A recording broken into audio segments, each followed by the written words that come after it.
are at a turning point of history. Events are moving faster than we can imagine. It is not only a question of how to survive, but it's a question how to maintain our body. We prepared a post-disaster needs assessment, PDNA, that calculated the total destruction and economic losses from the floods to exceed $30 billion.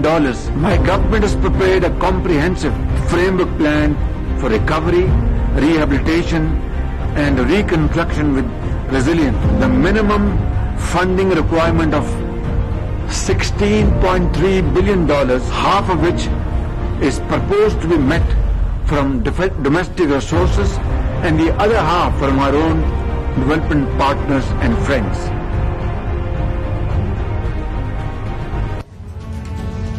Pakistan board जी तबाही जो case हिकु भेरो ॿीहर आलमी बिरादरी आॾो पेश करे छॾियो। स्विट्जरलैंड जे शहर जिनेवा में गॾियल क़ौमुनि जे सेक्रेटरी जनरल एंटोनियो गुतरेस ऐं वज़ीर आज़म शहबाज शरीफ़ जी गॾियल सदारत हेठि पाकिस्तान जे बोर्ड मुतासिरनि जी बहाली बाबति डोनर्स कॉन्फ्रेंस, वज़ीर आज़म कॉन्फ्रेंस खे ख़िताब ऐं गॾियल क़ौमुनि जे सेक्रेटरी जनरल सां गॾु प्रेस कॉन्फ्रेंस कंदे चयो आहे त पाकिस्तान में बोर्ड सबबि $30 अरब जो नुक़सानु थियो आहे। 33 मिलियन खां वधीक माण्हू मुतासिर थिया आहिनि। इंफ्रास्ट्रक्चर जी तबाही सबबि मईशत बेतबाह थी। सिंध ऐं बलूचिस्तान जी अञा ताईं पाणी बीठल आहे। मुतासिरनि जी बहाली ऐं नए सिर तामीर लाइ वॾे पैमाने ते मदद जी ज़रूरत आहे। UN secretary general Antonio Guterres चयो आहे त पाकिस्तान जी मदद करणु दुनिया जे ज़िम्मेवारी आहे। अॼु मौसमियाती तब्दीली सबबि पाकिस्तान मुतासिर थियो, सुभाणे को ॿियो मुल्क मुतासिर थींदो।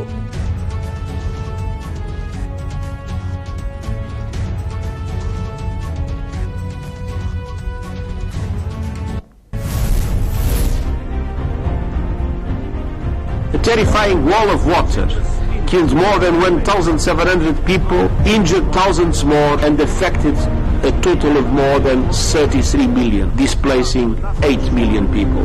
It swept over roads, ruined millions of acres of agricultural land, and damaged or destroyed 2 million homes. And it pushed back 9 million people to the brink of poverty. Rebuilding Pakistan in a resilient way will run in excess of $16 billion, and far more will be needed in the longer term. Developed countries must deliver on their commitment to double adaptation finance and need $100 billion go urgently without delay. And we need to reverse the outrageous trend of emissions going up when they must go down to prevent further climate catastrophe.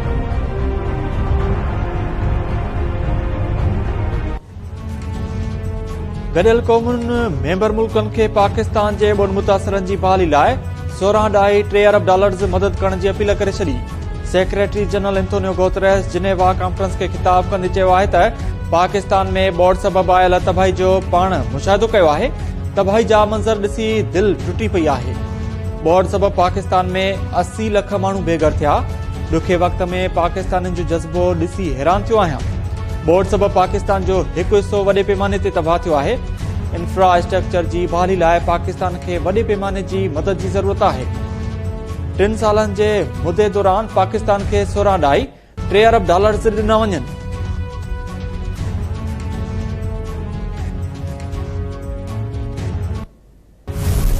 Many areas of Pakistan are still underwater.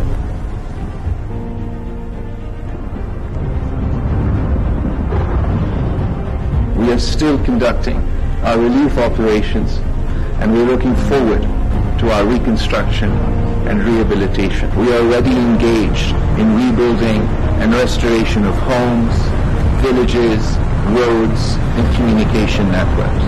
Yet Pakistan will need considerable support over the next several years from our international partners to implement this comprehensive plan. We will transform the challenge of recovery and reconstruction into an opportunity to build a more resilient Pakistan, an economy which is dynamic and sustainable. परॾेही वज़ीर बिलावल भुट्टो ज़रदारी चयो आहे त पाकिस्तान जो अक्सर हिसो अञा ताईं बोर्ड जे पाणी में ॿुॾल आहे। बोर्ड सबबि 3 करोड़ 30 लख माण्हू मुतासिर थिया। हर 7 माण्हुनि मां हिकु शख़्स बोर्ड मुतासिर आहे। जिनेवा कॉन्फ्रेंस खे ख़िताब कंदे बिलावल भुट्टो ज़रदारी चयो आहे त इंफ्रास्ट्रक्चर जी तामीर पहिरीं तरजीह आहे। मुस्तक़बिल में कुदरती आफ़तुनि खां बचण लाइ हिकु फ्रेमवर्क तयारु कयो आहे। कॉन्फ्रेंस में पाकिस्तान में बोड़ सबबि आयल तबाही, नुक़सान, इमदाद ऐं बहाली वारनि कमनि जी हिकु वीडियो बि हलाई वई।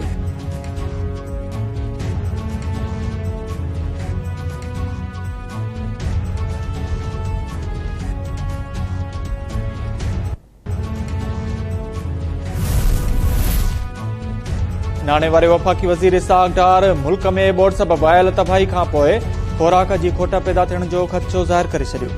जिनेवा कॉन्फ्रेंस खे ख़िताब कंदे इसहाक़ डार चयो त बोड़ मईशत खे घणो नुक़सान पहुचायो आहे। ज़राअत जे शोबे खे नुक़सान सबबि खुराक जी खोट पैदा थियण जो ख़दशो आहे। बोड़ मुतासिर आख़िरी शख़्स जी बहाली ताईं कोशिशूं जारी रखंदासीं। बोड़ मुतासिरनि जी बहाली लाइ $16.3 अरब जी ज़रूरत आहे।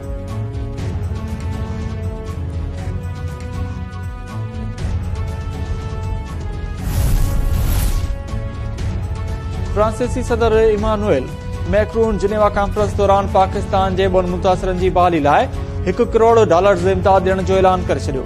कॉन्फ्रेंस खे वीडियो लिंक ज़रिए ख़िताब कंदे फ्रांसीसी सदर मैक्रोन चयो त उन में को बि शक न आहे त पाकिस्तान में बोड़ सबबि तमामु घणी तबाही आई आहे। आलमी इदारनि सां थींदड़ ॻाल्हियुनि में पाकिस्तान जी हिमायत करणु घुर्जे। तुर्क सदर रजब तैयब उर्दुगान चयो आहे त ॾुखे वक़्त में पाकिस्तान सां गॾु आहियूं। कॉन्फ्रेंस सां पाकिस्तान जे बोड़ मुतासिरनि जी बहाली में मदद जी उमीद आहे। कॉन्फ्रेंस खे यूरोपी कमीशन जे सदर उर्सुला वोन डर, नॉर्वे जे वज़ीर आज़म जोनास गास्टोर ऐं स्विट्जरलैंड जे फेडरल काउंसिलर बि ख़िताब कयो।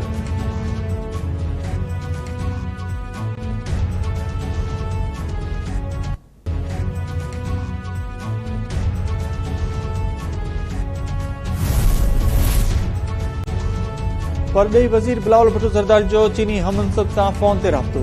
खेसि उहिदो संभालण ते मुबारकूं ॾिनियूं। राब्ते दौरान गॾियल दिलचस्पी ऐं ॿियनि मामलनि ते ख़्यालनि जी ॾे वठि। बिलावल भुट्टो ज़रदारी चयो आहे त पाकिस्तान ऐं चीन जी दोस्ती तारीख़ी आहे। चीन पाकिस्तान जो हर ॾुखे वक़्त में भरपूर साथ ॾिनो आहे।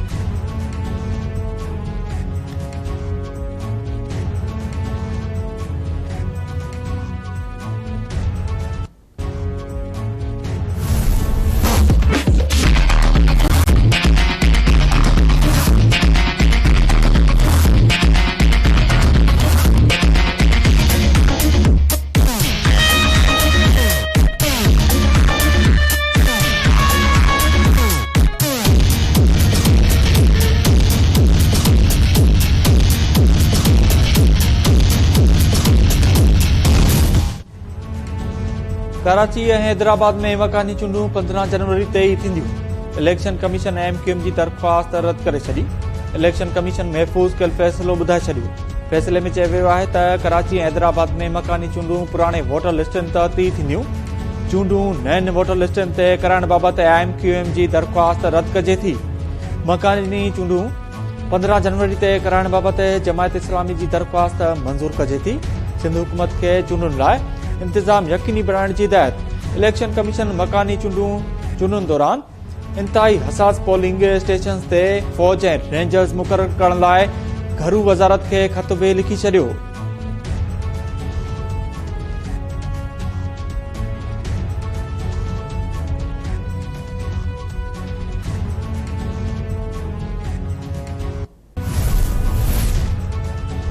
सिंध हाई कोर्ट कराची ऐं हैदराबाद में मकानी चूंडूं रोकण लाइ MQM जी दरख़्वास्त ते स्टे ऑर्डर्स ॾियण खां इनकार करे छॾियो।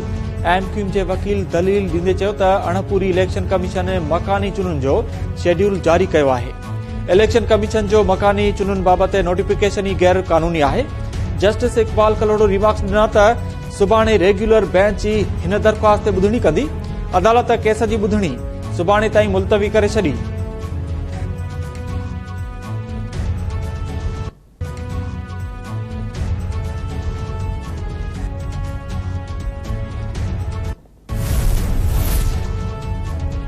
कराची ऐं हैदराबाद में मकानी चूंडूं कराइण बाबति इलेक्शन कमीशन जे फ़ैसिले खे तस्लीम कयूं था।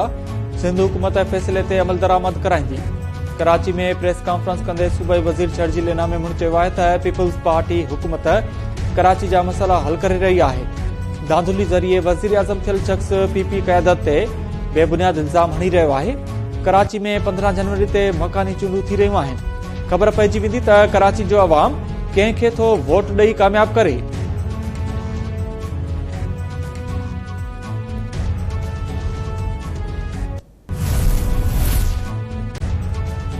लाहौर हाई कोर्ट इमरान खान खे PTI जे चेयरमैन जे उहिदे तां हटाइण बाबति दरख़्वास्त गैर मौसर करार ॾेई रद्द करे छॾी। चीफ जस्टिस अमीर भट्टी जी सरबराही में 3 रुकनी बेंच आॾो दलील ॾींदे दरख़्वास्त गुज़ार जे वकील चयो त इलेक्शन कमीशन इमरान खान खे पार्टी चेयरमैन जे उहिदे तां नाइल नथी करे। चीफ जस्टिस रिमार्क्स में चयो आहे त इलेक्शन कमीशन जी कार्रवाई बाद अवां जी दरख़्वास्त गैर मौसर थी चुकी आहे। इलेक्शन कमीशन जे नोटिस बाद दरख़्वास्त गुज़ार जो मसइलो हल थी वियो आहे। इस्लामाबाद जी अदालत इलेक्शन कमीशन आॾो एहतजाज वारे केस में PTI चेयरमैन इमरान खान जी उबूरी ज़मानत 31 जनवरी ताईं बाद करे छॾी।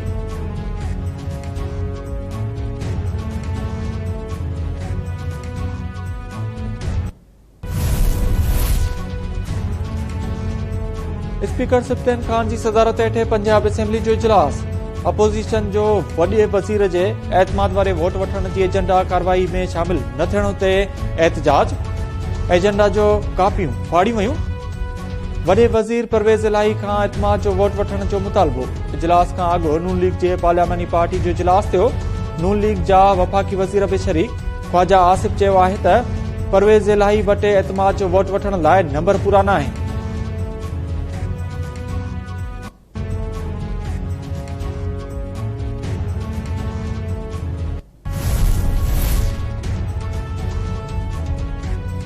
इलेक्शन कमीशन नाणे वारे वफ़ाक़ी वज़ीर इसहाक डार जी सेनेट सीट खाली करार ॾियण वारी दरख़्वास्त रद्द करे छॾी।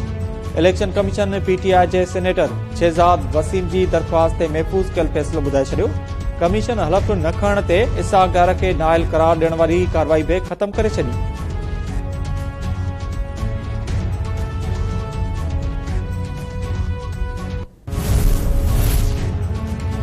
Army chief general Asim Munir जी सऊदी वलीअहद ऐं वज़ीर आज़म मोहम्मद बिन सलमान सां मुलाक़ात। सऊदी मीडिया मूजिबि सऊदी वलीअहद सरमाए कैंप ते आर्मी चीफ जी आजा कई। Mohammed bin Salman army chief जो उहिदो संभालण ते जनरल आसिम मुनीर खे वाधायूं ॾिनियूं। मुलाक़ात दौरान सऊदी अरब ऐं पाकिस्तान विच में दिफ़ाई ऐं फ़ौजी सहकार खे हथी वठाइण ते बि इतिफ़ाक़ कयो वियो।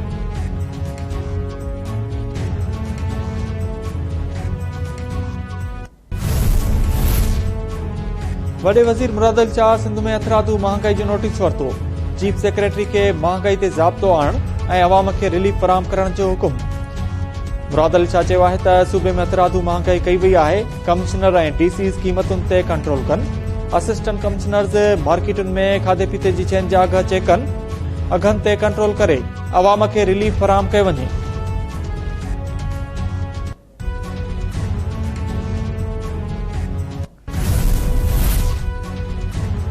घोटकी जिले में कुदरती गैस जा नवां ज़ख़ीरा दरियाफ़्त। जिले में माड़ी गैस कंपनी मूजिबि ज़ख़ीरनि में गैस हथ अचण जी शरह 5 ॾाई 1 मिलियन क्यूबिक फुट गैस आहे।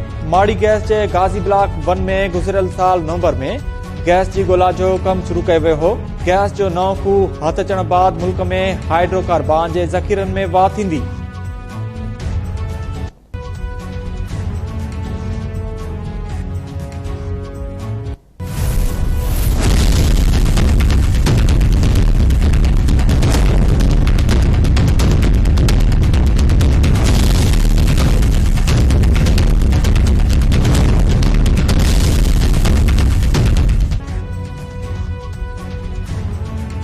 नौशरो फिरोज में M6 mega motorway corruption case में नामजद मुख्य जवाबदार खालिद चना सरेआम घुमण लॻो।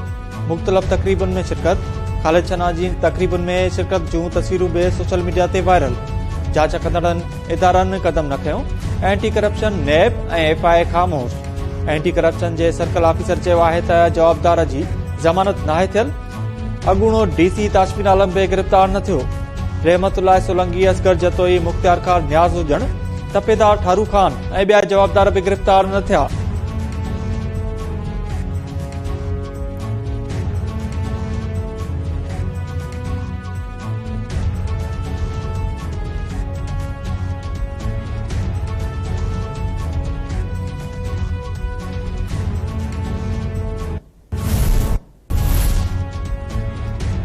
सिंध में अटे जे अघनि में वाद खिलाफ़ मुख़्तलिफ़ शहरनि में एहतिजाज। इस्लाम कोट, नवाबशाह, पिथोरो, फैज़गंज ऐं ड्रिमेयर शाह में मुज़ाहिरा। इस्लाम कोट में शहरी एहतियात जे सर ते महांगाई जे ख़िलाफ़ शहरी रोडनि ते निकिरी आया। टाउन मोड़ वटि धरणो। मुज़ाहिरीन धाईंदे चयो त अटो महांगो थियण करे ग़रीबनि जा बचा बुकूं काटण ते मजबूर आहिनि। ग़रीब अपघात पिया कनि, अटे जा अघ घटाए वञनि।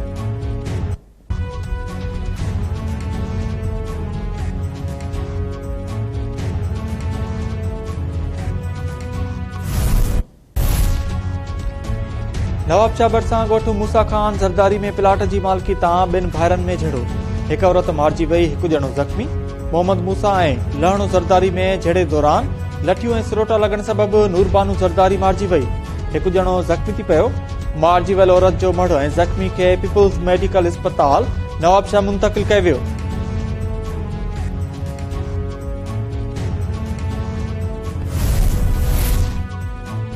पहिरीं वनडे मैच में न्यूज़ीलैंड जी पाकिस्तान ख़िलाफ़ बैटिंग जारी। क़ौमी टीम जे कप्तान बाबर आज़म टॉस कटे कीवी टीम खे बैटिंग जी दावत ॾिनी। नायब कप्तान शान मसूद खे टीम में शामिल न कयो वियो। हारिस सोहेल जी वापसी। स्पिनर उसामा मीर जो डेब्यू।